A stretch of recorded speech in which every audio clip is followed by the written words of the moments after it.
তার বাবা হিসেবে আজকের দিনটা আপনার জন্য ঠিক কতটুকু গর্বের এবং আনন্দের?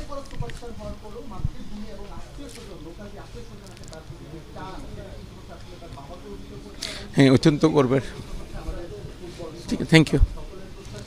অত্যন্ত হাসির আমি প্রকাশ করতে পারতেছি না, আমি একটু আবেগ হয়ে যায়। Thank you, thank you, thank you. পরে শোনার পরে আমরা বাইরে যাব, আবার সিলেট ইয়ের উদ্দেশ্যে, আমাদের হবিগঞ্জের উদ্দেশ্যে বাড়িতে যাব। বাড়িতে যাওয়ার পর একটু রেস্ট নেবে, রেস্ট পরে এলাকার অনেক জন আসবে আমাকে দেখার জন্য, আমরা অ্যারেঞ্জমেন্ট করছি তাদের দেখার জন্য। ইফতার আগ মুহূর্তে দেখার পরে সবাই ঘরে চলে আসবে। আর যারা আসবে আমাদের জন্য একটু ইফতারের আয়োজন থাকবে আর কি, এরকম। এই মুহূর্তে ফুটবলের বা বাংলাদেশের প্রেক্ষাপটে সবচেয়ে বড় সুপারস্টার হামজা চৌধুরী, তাকে কিনা অনেক আশা, অনেক প্রত্যাশা, অনেক ভক্ত এসেছে। এটাকে আসলে কিভাবে দেখতে চান এবং তাদের যে প্রত্যাশাটা সেটা কতটা পূরণ করবে বলে মনে করেন 25 তারিখে ইন্ডিয়ার এগেইনস্টে ম্যাচে?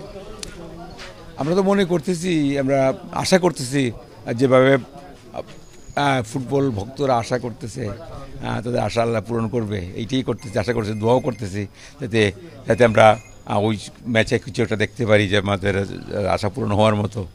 আর এটাই তো সবাই চাইতেছে আর কি। একটা প্রশ্ন, সেটা হচ্ছে সে গতকাল ম্যাচ খেলেছে এবং ম্যাচ খেলেই সে রওনা হয়েছে, লম্বা একটা জার্নি সিলেট থেকে আবার আপনাদের বাহুবল, সেখানেও বেশ 2 ঘন্টা বা তারও বেশি রাস্তা। এই লম্বা জার্নির পর আজকে বিকেলে তার জন্য মানে কি কি আনুষ্ঠানিকতা থাকছে এবং সেটা তার জন্য কতটা সম্ভব হবে?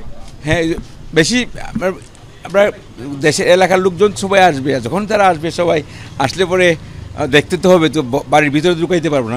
আমার বাড়ির পাশেই, আমারই বাড়ির ভিতরেই এক জায়গায় অ্যারেঞ্জ করছি, ওইখানে একটা মাঠের মতন বাইরে দেখে আসছেন, তো ওখানে একটু হাফ অ্যান আওয়ার জন্য যাবে, সবাই ওখানেই দেখবে। এরপরে তাকে ডিস্টার্ব করা যাবে না, সে তার ফ্যামিলির সঙ্গে এবং আমাদের সকলের সঙ্গে সময় কাটানোর জন্য সে একমাত্র ওই কারণে সে বাড়িতে আসতেছে। এই জন্য আমরা চেষ্টা করবো যাতে তাকে ডিস্টার্ব না করে তাদের সময়। একটা প্রশ্ন একটু খুব জানতে ইচ্ছা করছে, সেটা হচ্ছে যে তিনি চাইলেই ওনার যে ব্যস্ততা বা শিডিউল, চাইলেই ঢাকা থেকে এসে ম্যাচ খেলে চলে যেতে পারতেন, একান্ত একদম সিলেট নিজের বাড়িতে আসা, এইটা নিশ্চয়ই আপনি বাবা হিসেবে জানেন যে ঠিক কতটুকু থাকে। তার স্মৃতি অনেক স্মৃতি আছে, বাড়ি থেকে বড় হয়েছে এই বাড়িতে, ছোটোবেলা থেকে আসা শুরু করছিল, 1 বছর থেকে প্রতি বছর নিয়ে আসতাম, তো যেখানে বাড়িতে বাংলাদেশ বলছে বাড়িতেই বুঝতো। এই জন্য সে বলছে, যখন ঢাকাতে যখন তাবিজ সাহেব সহ আমরা যখন কথা বলতেছি, সে প্রথম কথাই বলছে আমি বাড়িতে যাইতে হবে একদিনের জন্য। উনি বলছে হ্যাঁ আপনি যাবেন, কোনো সমস্যা নাই। এটাই আসলে একটু জানতে চাচ্ছিলাম যে মানুষ অনেক বড় হয়ে গেলে পর অনেকে শেকড় ভুলে যায়, সেক্ষেত্রে হচ্ছে হামজাকে একেবারে ব্যতিক্রম দেখতে পাচ্ছি। সে আমরা যতটুকু শুনেছি তার আত্মীয় স্বজন বন্ধু যারা আছে তাদের সবার সঙ্গে দেখা করবে, এটা কি হচ্ছে মাতৃভূমির প্রতি টান বা হচ্ছে আত্মীয় স্বজনের প্রতি টান, এটা বোধটা তার মধ্যে একটু বেশি কিনা? জি হ্যাঁ, এটা এবং তার এই যে চাওয়ার, এটা নিশ্চয়ই বাবা হিসেবে আপনি অনেক প্রাউড ফিল করছেন। জি অবশ্যই, কারণ আমি তো এই জন্যই বারবার নিয়ে আসছি, আত্মীয় স্বজনকে সঙ্গে দেখা করাইছি, সবসময় করছি যাতে সে শিকড়টা না ভুলে এই জন্য আর কি। আলহামদুলিল্লাহ আমার সাথে লাগে আমি সাকসেস হয়েছি, যে সে তো নিজে থেকে বলছে বাড়িতে যাবো, আমি তো আর জোর করে বলি নাই, সে বলছে বাবা বাড়ি যেতে হবে। ধন্যবাদ। আমার একটা লাস্ট প্রশ্ন, একজন FA কাপ জয়ী ফুটবলার, ইংলিশ প্রিমিয়ার লিগ খেলা ফুটবলার, এত বড় মাপের ফুটবলার, এই উপমহাদেশে আমরা এরকম আর ফুটবলার পাইনি, তিনি বাংলাদেশে আসছেন, বাংলাদেশের হয়ে খেলবেন, তার বাবা হিসেবে আজকের দিনটা আপনার জন্য ঠিক কতটুকু গর্বের এবং আনন্দের?